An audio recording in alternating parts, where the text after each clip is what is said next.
Olá, amantes da infectologia, tudo bem com vocês? Estamos aqui, para mais um novo episódio, do nosso Linecast. Eu me chamo Nathan e juntamente hoje com a nossa integrante Marcela. Oi, gente, boa noite. E com a nossa orientadora, professora Erlice Veras, que vai estar brilhantando, o nosso tema de hoje. A gente já tinha até falado um pouco, sobre a professora Erlice no primeiro episódio, de apresentação do trabalho, mas só para relembrar, ela é biomédica pela Universidade Federal do Piauí, a graduação dela. Ela fez mestrado em microbiologia médica pela Universidade Federal do Ceará, a UFC, e ela também é doutora em microbiologia médica pela Universidade Federal do Ceará, a UFC. E juntamente com a gente, hoje, ela veio para abrilhantar, o nosso episódio e falar um pouco para vocês sobre a raiva, certo? Oi, gente, boa noite, boa tarde, bom dia, dependendo da hora que vocês estão ouvindo. Eu quero agradecer o convite, desde o convite para participar em si do projeto, como também hoje como convidada para falar desse tema, que ainda tem uma relevância muito grande dentro da saúde pública no Brasil. Então, gente, o nosso podcast de hoje, nosso episódio, ele vai ser feito da maneira como era feito os outros, Nós vamos ter algumas perguntas que foram selecionadas pela gente, que também foram mandadas pelo Instagram da Binga, sobre a temática da raiva, certo? Então, uma temática que ganhou os holofotes nos últimos tempos, por conta de um óbito que teve agora no estado do Ceará, não era registrado desde uns 7 anos atrás, aproximadamente. E então é uma temática que é sempre importante a gente estar batendo na tecla, certo? Falando sobre a prevenção, com a vacinação e tudo mais. Então, podemos ir nessa, certo? Vamos lá, iniciando com a primeira pergunta para a professora Erlice, Professora Erlice, o que é a raiva e como que vai ocorrer a transmissão dela? A raiva, ela é dita como uma zoonose. O que seria uma zoonose? É uma doença, basicamente, que é passada para um homem através de um animal. No caso, a gente tem um vírus, ele é chamado de vírus rábico. Aí ele vai pertencer à família Radinovirídea do gênero Lyssavirus. Então, esse é basicamente o contexto do vírus, tá? Ele tem uma mortalidade, esse vírus da raiva, a problemática dele é que ele tem uma mortalidade que chega a ser até 100%, tá? Para vocês terem ideia, no mundo, até hoje, foram registrados apenas 5 casos de pessoas que sobreviveram ao vírus da raiva, tá? E aí, dentre esses 5 casos, 2 foram no Brasil. E um deles sendo no Nordeste, que foi o segundo o segundo caso que foi relatado de pessoa que sobreviveu, que foi lá em Pernambuco. Tá? Então, a gente está falando de um vírus que é passado através de animais silvestres, através de animais domésticos, tá? Através de animais que vivem em meio rural. E aí, essa transmissão ela vai ocorrer principalmente pela mordida, Então, tem aquela característica da mordida do animal, principalmente aquela imagem que a gente tem do cachorro com a boca salivando, Então, a gente vai explicar por que isso acontece, por que essas características estão relacionadas. E só que essa mordida, esse contato é com a saliva, que é cheia do vírus da raiva. E aí, pode ser por arranhão também, caso o animal, por exemplo, ele vá lamber a pata e aí fique saliva nas unhas, E aí, através do arranhão, também pode acontecer a transmissão, tá? Pode acontecer a transmissão também por aerossóis, já foi documentado também que pode ter esse tipo. Uma transmissão que ela é nova foi através de transplante de órgãos. Eu estava lendo um artigo e ele foi publicado em 2007 e ele relatou que lá em 2004 houve o primeiro registro desse tipo de transmissão lá nos Estados Unidos. Aí o artigo ele vai relatar que foi um doador que ele faleceu, e ele faleceu justamente pela raiva, pelo vírus da raiva, que ele adquiriu através da mordida com um morcego. E aí ele acabou transmitindo a doença para 4 pessoas que receberam os órgãos que foram doados. E aí essas pessoas, por consequência, adquiriram o vírus e acabaram falecendo. Tá? Então, a gente tem um vírus que ele tem uma mortalidade grande porque ele tem um tropismo muito grande pelo nosso sistema nervoso central. Só que a partir desse momento que ele chega no sistema nervoso central, ele consegue chegar a vários outros órgãos, né? E aí é por isso que esse tipo de transmissão já foi relatada, tá? Então, o perigo da raiva, que a gente pensa que quase não tem casos de raiva, né? Mas é também por conta de muitas campanhas relacionadas à saúde pública, principalmente a vacinação, né, anual que tem aí dos nossos animais domésticos, né, cachorro, gato. E aí essa diminuição doméstica diminuiu bastante, e aí a gente vai ver uma progressão para outro tipo de transmissão, que é basicamente contato com um animal silvestre. Aí também tem uma história que a gente vai comentar sobre isso também, que ocorre uma paralisia muscular. E aí muitas vezes essa paralisia acaba acontecendo em morcegos, e aí a gente acaba vendo um morcego caído, né? E vai querer mexer no morcego, vai querer cutucar no morcego, tá? Ou se não, algum animal doméstico nosso vê se um cachorro que a gente tem, um gato, vai lá atrás desse morcego, e esse morcego, ele tá caído porque ele tem efeitos do vírus causando paralisia nele, mas aí ele ainda tem o reflexo da mordida. E aí ele tá, provavelmente, se for o caso do vírus da raiva, ele pode estar vivo ainda, e aí ele acabar mordendo essa pessoa, esse animal doméstico, e transmitindo o vírus. Então é uma forma que a gente também tem que evitar, né? E também se diz que não é para ter contato com esses animais, e também evitar contato com o animal silvestre, que aqui no Ceará a gente vai ver que tem essa mudança de perfil também, principalmente porque aqui tem muitos saguis, né? Que são aqueles sonhos que frequentam o nosso meio urbano. Dentro de Fortaleza tem muito, então a gente vê muito eles andando na fiação, em lugares que tem esse mais aglomerado de árvores, em parques ecológicos, que aqui na cidade tem muitos.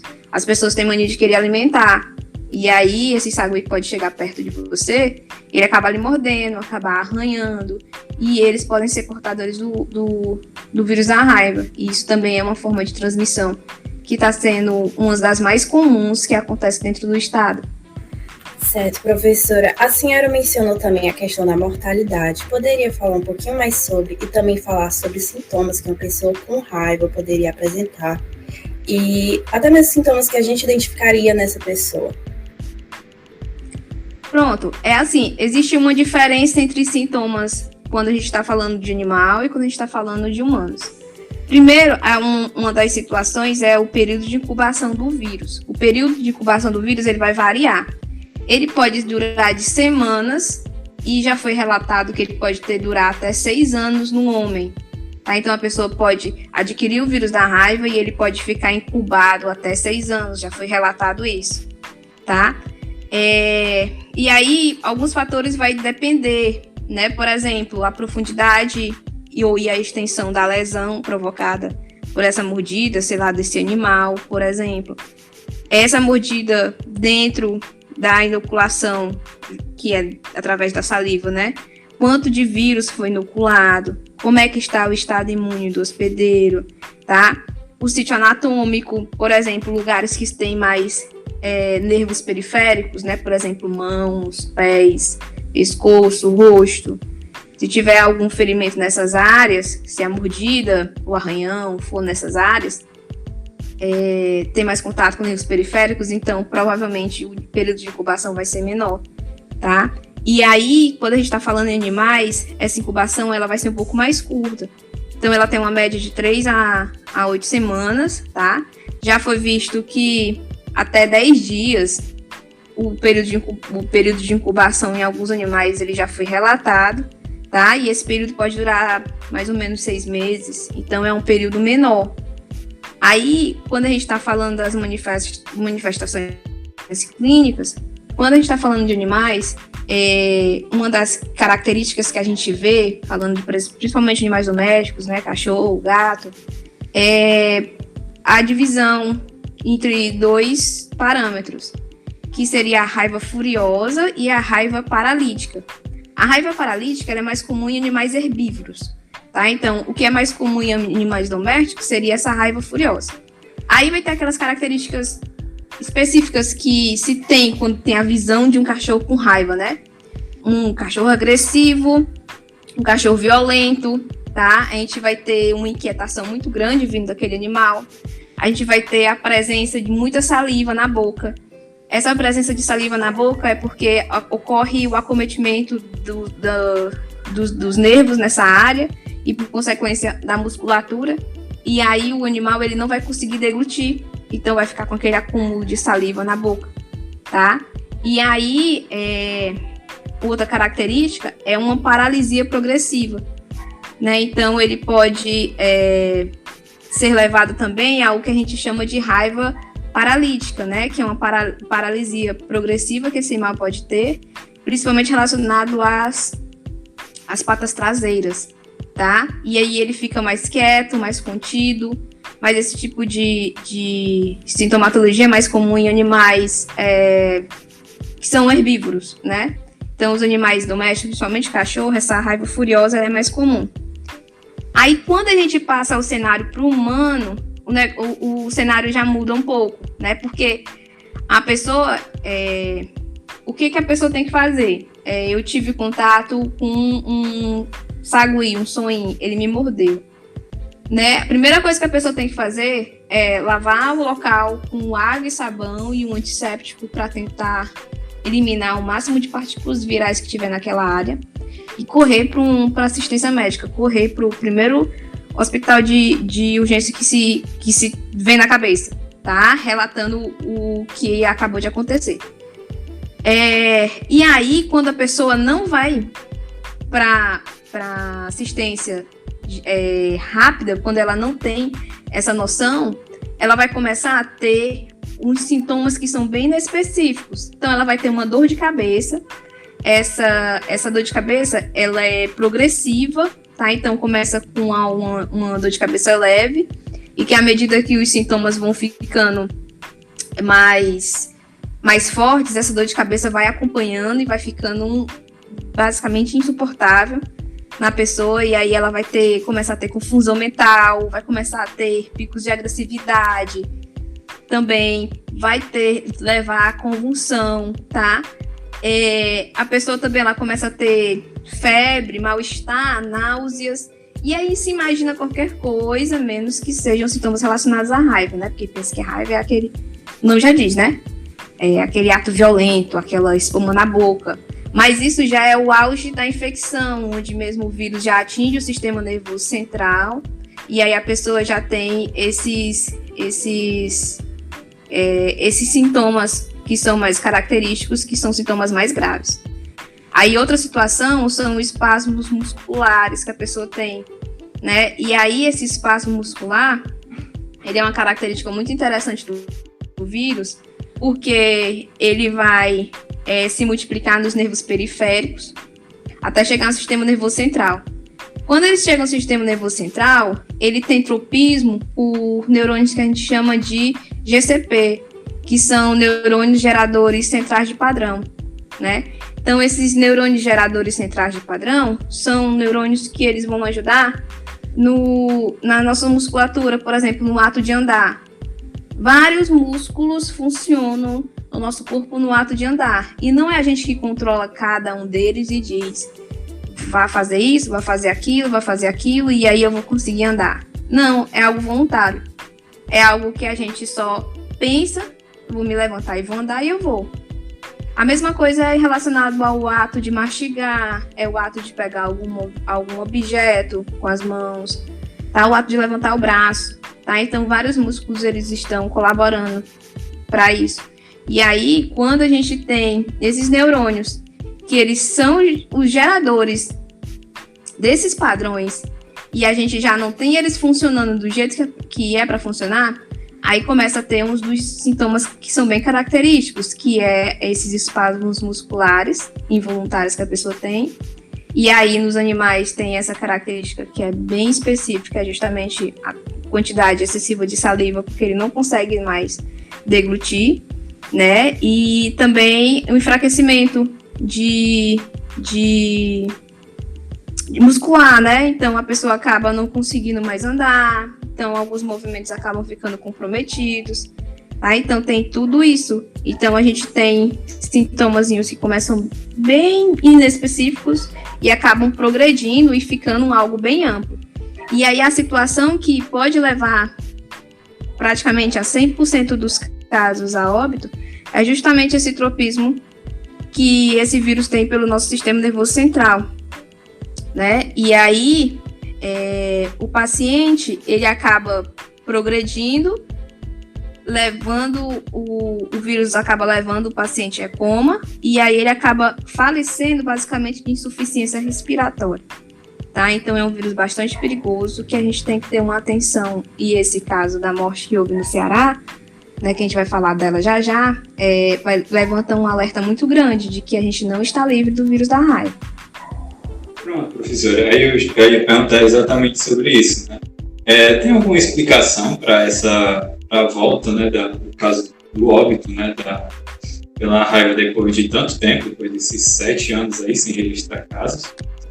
Eu fui lá no site antes de responder basicamente a tua pergunta, Nathan, porque eu fui lá no site da Secretaria de Saúde do Estado, e aí eu fui pesquisar para saber basicamente o cenário da raiva no Ceará, né, e as últimas mortes que tiveram antes desse caso.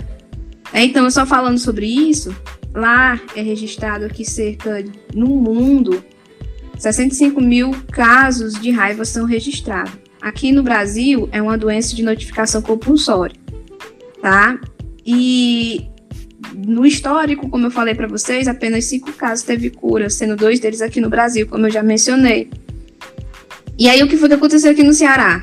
No começo do mês de maio, foi registrado na cidade de Cariús, que fica lá no interior do estado, um falecimento de um homem, um agricultor de 36 anos, que foi relatado que ele foi agredido pelo macaco sagui, né, que é o famoso sonim, né? E aí, só que o que foi que aconteceu com ele? Ele foi agredido em fevereiro de 2023, só que ele não procurou assistência médica, tá? E aí entra vários fatores relacionados a políticas públicas de saúde. O local que ele vive, essa comunidade, né, esse meio rural que vive lá na cidade de Cariús, ele tinha realmente uma assistência para essa pessoa se ele fosse atrás? Se ele fosse na cidade de Cariús, quais são os recursos que os hospitais públicos de lá têm para conseguir receber esse paciente com suspeita de raiva? Teria que ser encaminhado para Fortaleza, que seria a medida mais cabível, né, no caso, né? Em quanto tempo ele chegaria aqui na cidade? Esse transporte seria de forma imediata? No posto de saúde ou no hospital municipal de lá tem as principais medidas para a gente tentar conter o avanço desse vírus, como, por exemplo, a vacinação antirrábica ou o soro. Será que nesse lugar tem? Tá? Então, esses fatores, eles podem ter sido agravantes para o caso do falecimento desse agricultor. Mas o que agravou também foi que ele teve o contato com o sagui, né? Ele foi agredido pelo sagui em fevereiro, só que ele só procurou atendimento médico no final do mês de abril, tá? E aí, esse final de mês de abril, ele já estava com sintomas bem característicos da raiva, tá? E aí, só que é o seguinte, ele procurou atendimento no final do mês de abril. No dia 4, ele foi transferido para Fortaleza, dia 4 de maio, só que ele não resistiu e acabou falecendo no dia 5, tá? Então, tem uma série de fatores que pode ter levado à morte desse homem. E esses fatores, eles acabam tendo uma relevância grande porque a gente vê vários problemas relacionados à assistência de saúde e também a problemas que estão relacionados à falta de conhecimento dessas pessoas que vivem nesses meios rurais, de como é que elas devem se portar quando alguma situação dessa acontece, né? No caso, aqui eu fui pesquisar também lá dentro do site da Secretaria de Saúde, e aí eu vi que antes desse óbito, o último óbito que ocorreu foi em 2016, tá? E olha o cenário e as cidades que aconteceram esses óbitos. Então, o cenário é de 2007 a 2016, foram relatados 5 mortes por conta da raiva aqui no estado do Ceará. E aí os registros foram em Camusim, através da mordida do Soin, né, do Sagui, em 2008. Depois teve na cidade de Chaval, tudo no interior do estado, que foi através da mordida de cachorro, tá, em 2010. Em Ipu, em 2010 também, através também de uma mordida do Sagui. Em Jati, também por conta de uma mordida no Sagui em 2012. E na cidade de Iracema, por conta também da mordida de um morcego, nesse caso, em 2016. Tá? E aí, entre 2017 e 2022, teve uma média, como é uma doença que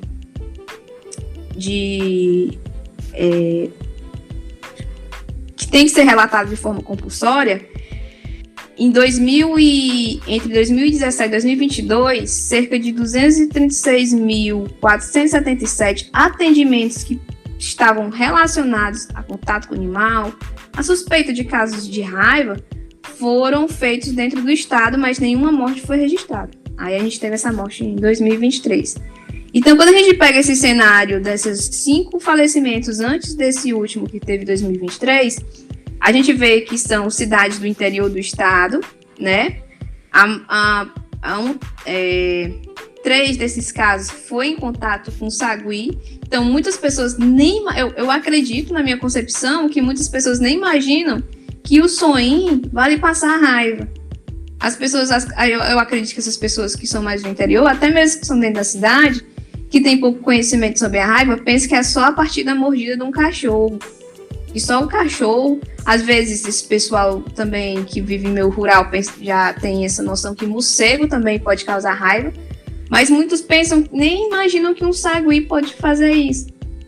E aí vem muito dessas políticas de saúde que tem que conscientizar essas pessoas, principalmente essas pessoas que vivem nesses lugares mais rurais, onde não tem atendimento médico de urgência, onde pode ser que não tenha a vacina ali pronta para você, ou o soro antirrábico ali na hora, que tem que ser administrado o mais rápido possível depois do contato com o animal,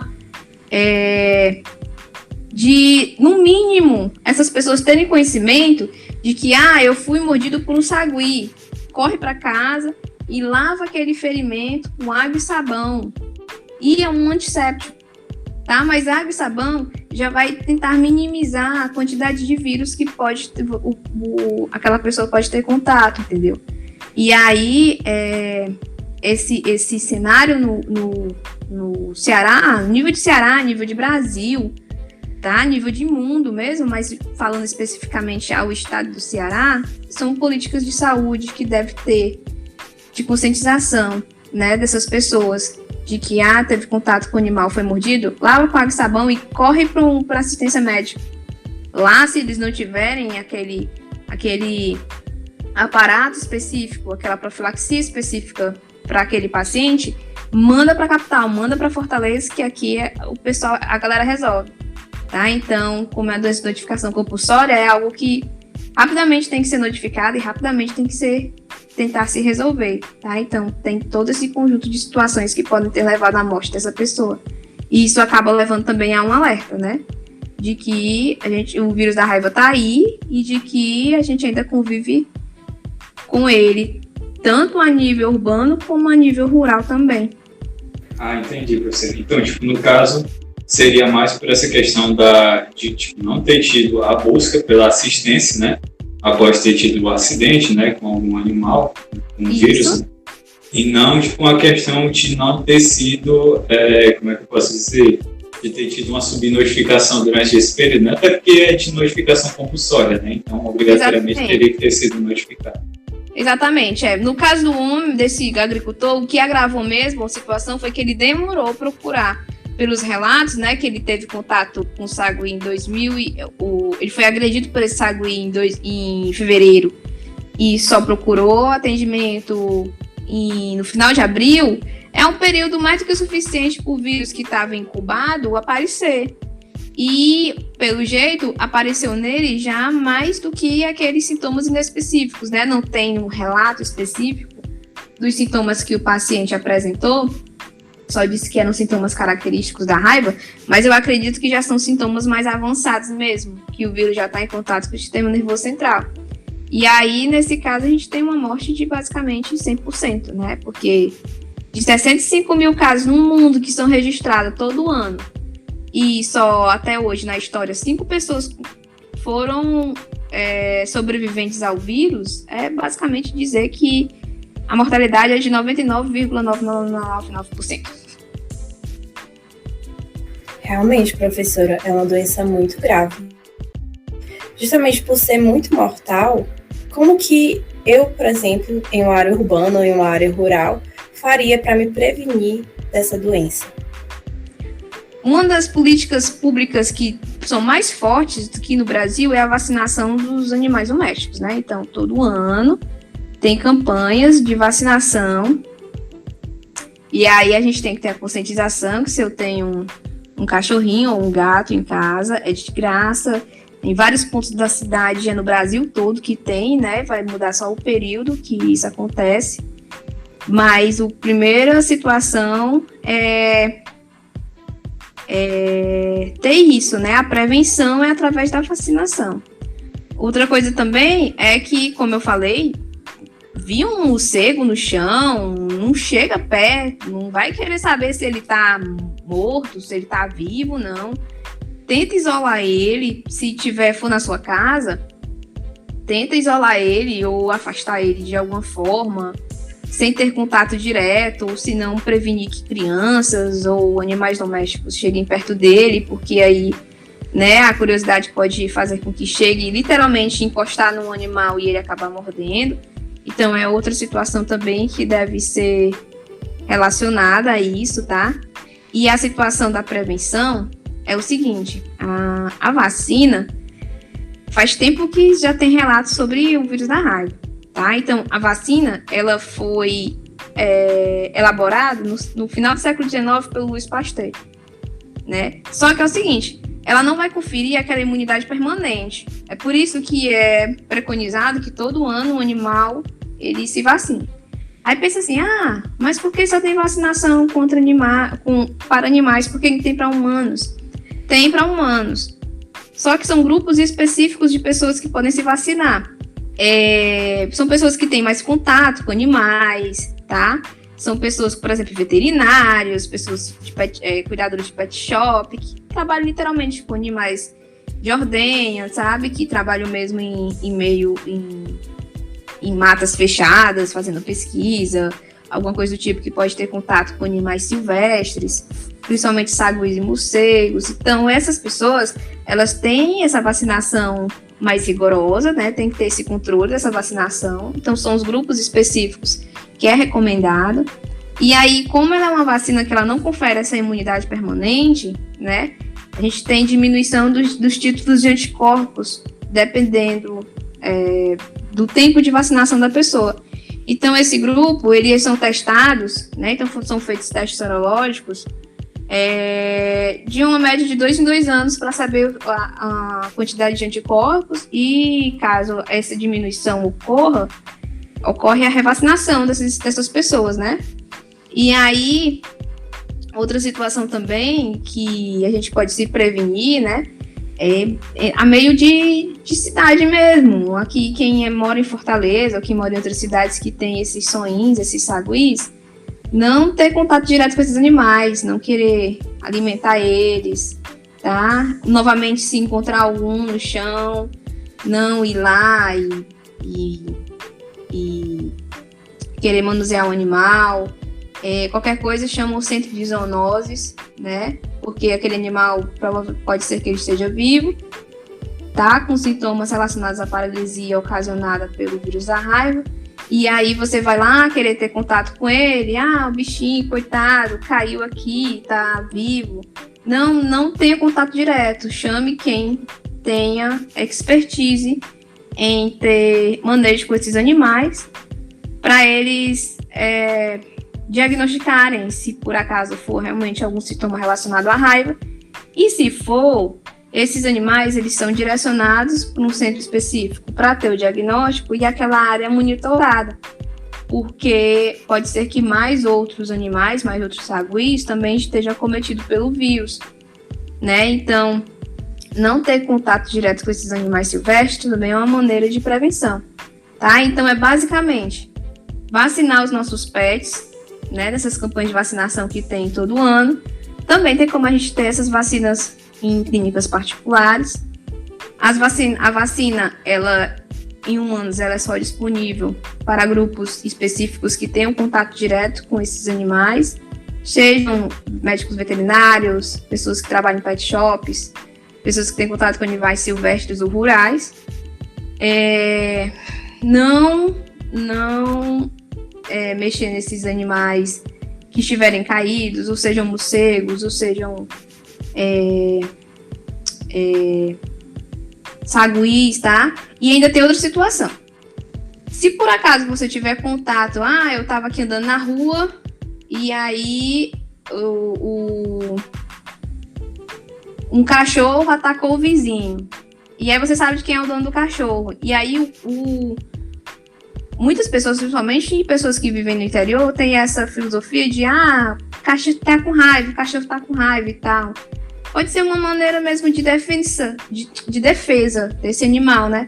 Então, assim, óbvio que a pessoa tem que tomar aqueles cuidados, lavar com água e sabão e correr para assistência médica. Mas aquele animal, ele tem que ser, no mínimo, monitorado por uns 10 dias. Então, é basicamente isolar um animal num canto seguro para ele, com água e alimento, e fazer esse monitoramento de 10 dias para saber se outros sintomas da raiva acabam aparecendo, né? E se por acaso aparecer, contactar o centro de zoonose, né? Porque às vezes tem aquela filosofia, o cachorro nunca mordeu ninguém, e de repente ele ficou agressivo, de repente ele quis morder o vizinho e tal. Então, quando tem esses casos, a gente não deve sacrificar o cachorro porque o cachorro tá com raiva, né? Alguma coisa do tipo. Não, tem que isolar o cachorro por medida de prevenção e monitorar basicamente por no mínimo uns 10 dias, até, 15 dias, para saber se algum sintoma aparece. Porque como o período de incubação do vírus é menor e os sintomas, a progressão dos sintomas acabam sendo também bem rápido, tem uma noção de que ou foi um comportamento relacionado ao vírus da raiva naquele animal, ou foi um comportamento atípico que ele teve por estresse, por não estar confiando naquela pessoa, né, por ato de defesa, tá? Então ainda tem esses manejos também que a gente tem que ter cuidado com os nossos animais domésticos. Ótimo, professora. Aí, para a gente já ir encerrando, certo? O que a gente pode esperar, né, da doença, né, da raiva no futuro, tanto aqui no Ceará como também a nível de Brasil? Como eu falei para vocês, a gente vive há muito tempo com... Essa pergunta é bem interessante, Nathan. Eu vi num artigo alguns trechos, principalmente relatados com campanhas relacionadas a campanhas que teve no Brasil e principalmente pro futuro, né? Que são campanhas relacionadas à Organização Mundial da Saúde. Então, no Brasil, o que aconteceu? Essa atitude de vacinar os cachorros todo ano, de tentar diminuir a progressão do vírus da raiva, aconteceu lá no começo da década de 70. Então, no começo da década de 70, teve um avanço muito grande do número de raiva em animais domésticos no Brasil. E aí teve um programa que ele foi intitulado Programa Nacional de Profilaxia da Raiva Humana. E aí ele teve como objetivo reduzir os casos humanos por meio do controle da doença em animais domésticos, tá? E aí esse controle fez com que a gente tivesse o hábito de todo ano a gente levar nosso animal dessas campanhazinhas, nosso animalzinho doméstico, nosso pet, nessas campanhas para se vacinar, né? E aí isso realmente teve um impacto muito grande. e a gente teve um controle sobre a diminuição dos casos de raiva no Brasil, tanto aos pets como em casos em humanos, né? Então, isso foi um ponto positivo, tá? E aí, outra situação também é que a Organização Mundial da Saúde, a Organização das Nações Unidas para a Agricultura e Alimentação, a FAO, a Organização Mundial da Saúde Animal, a OIE, e a Aliança Global para o Controle da Raiva, que tem como sigla GARC, todas essas instituições, elas firmaram parceria para elaborar um plano estratégico global que tem como objetivo eliminar a raiva humana, que é transmitida por cães até 2030. E aí isso foi, eu vi isso no site das Organizações Unidas. Então esse plano, a elaboração dele foi a partir de 2018, e aí ele teve como objetivo a integração de ações, né, que tem como objetivo prevenção, além de visar o fortalecimento dos sistemas de saúde, tanto humano quanto veterinários, a fim de alcançar as populações que justamente são as populações mais carentes do mundo, mediante capacitações de todos os países para liderar e fortalecer os esforços da eliminação do vírus da raiva, né? Então, isso é bem interessante porque é uma junção global, né, para tentar melhorar o sistema de saúde, para tentar melhorar as informações relacionadas ao vírus, né? Essas campanhas de vacinação, principalmente, e tentar erradicar essa transmissão através de animais domésticos para o homem. O cenário que preocupa a gente no momento é justamente essa transmissão do vírus da raiva pelo meio silvestre, né? Por animais silvestres. E isso também está acontecendo muito porque o homem está adentrando demais a natureza, né? Já adentrou muito e continua adentrando. E aí a gente acaba tendo mais contato com esses animais silvestres. Então tem que ter também conscientização para como é que ocorre o manejo dessas pessoas com esses animais, né? Não ter contato direto, não pegar se estiver no chão, essas coisas que a gente já comentou aqui. Tá? Então a junção desses fatores, né, medidas de saúde públicas adequadas, uma assistência adequada. Também, se, por exemplo, a pessoa realmente teve contato com teve contato com um animal possivelmente infectado, né, foi atacada por esse animal, ela tem que saber que, no mínimo, água e sabão, tem que lavar aquele ferimento e tem que correr para assistência de saúde o mais rápido possível. E lá, as medidas vai depender muito do grau da lesão, né? Se for uma lesão leve ou se for uma lesão mais grave, né?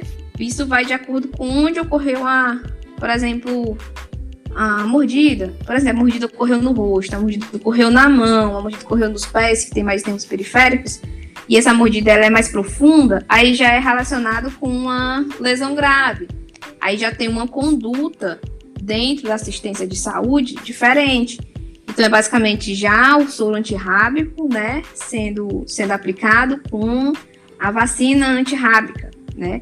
E aí, quando é uma lesão mais leve, como, por exemplo, ou no braço, ou na perna, ou no tronco, e a lesão é mais superficial, aí a profilaxia que se usa mais é mesmo a asepsia daquele local, né? Algum antimicrobiano para evitar a proliferação, né? Porque a gente sabe que nossa boca é lotada de bactéria naquele local também, e o uso da vacinação, né? E aí aquele animal, infelizmente, muitas vezes esses animais domésticos não se consegue capturar, né? Porque às vezes, eu tô aqui, eu vi ali um sagui bonitinho, tá aqui uma banana para ele, uma frutinha, e aí eu vou oferecer essa fruta para esse animal. E aí ele vem, pega a fruta e morde meu dedo. Aí, quando ele morde meu dedo, eu já tenho que ver, né, atrás de uma medida assistencial relacionada a essa mordida. Mas eu não tenho como capturar aquele animal e levar num centro de zoonoses para ser eliminado se ele é portador do vírus da raiva, não. Porque ele acaba pegando o alimento, mordendo meu dedo e indo-se embora, né? Agora, se for, por exemplo, um morcego caído no chão, ou um animal desse sagui caído no chão, ou um cachorro que já tá com aquelas características mesmo de agressão, de boca salivando e tal, a gente consegue monitorar mais esse processo. Mas, basicamente, essas medidas de prevenção que tem, principalmente de vacinação contra animais, para animais domésticos, realmente são medidas que deu certo, né? Mas a gente também tem que ter, principalmente dessas pessoas que vivem em áreas rurais, de não ter contato direto com esses animais. E que outros casos, como infelizmente esse que aconteceu com esse agricultor agora em maio, não se repita e que a gente passe não só 7 anos, mas 10, 20, 30, 40, 50 e daí vai, sem registrar casos de morte aqui no estado. Certo, professora. Eu queria agradecer a senhora, porque essa aula foi realmente muito enriquecedora, assim, de informações importantes, tanto para nós que vamos ser da área da saúde, quanto para a população em geral. E é uma doença que ressurgiu, assim, bastante na mídia, é um caso muito recente que aconteceu, e eu acredito que a senhora realmente conseguiu abordar a questão da raiva, que é um tema muito amplo, um tema muito, até mesmo assustador, né, porque é bem mistificada a figura, assim, do cachorro raivoso, com todos aqueles sinais, é bem mistificado, mas a senhora soube bem explicar, assim, delimitar o que acontece, o tratamento. Foi realmente uma aula muito enriquecedora. Eu queria agradecer também aos ouvintes que escutaram até o final, puderam absorver todo esse conhecimento, essa informação que estava sendo dada para vocês. Realmente foi uma aula muito rica. E no mais é isso. Muito obrigada. Fique ligado até no próximo episódio do Linefcast. E boa noite a todos. Boa noite, gente. Até a próxima. Fiquem de olhos aí, como a Marcela mesmo já disse, certo? No próprio Linefcast e também nas redes sociais da Linef, certo? A Acadêmica de Infectologia da UES, para ter acesso a todos os nossos conteúdos, certo?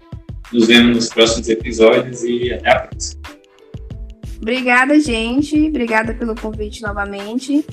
E como coordenadora do projeto, já parabenizo os meninos pelo andamento e que vai vir muita novidade por aí. Vamos ter vários convidados especiais, vários temas relevantes. Vamos tentar ser o mais atuais possível sobre isso e espero que vocês continuem ligados e curtindo, né? Muito obrigada, gente, e até a próxima.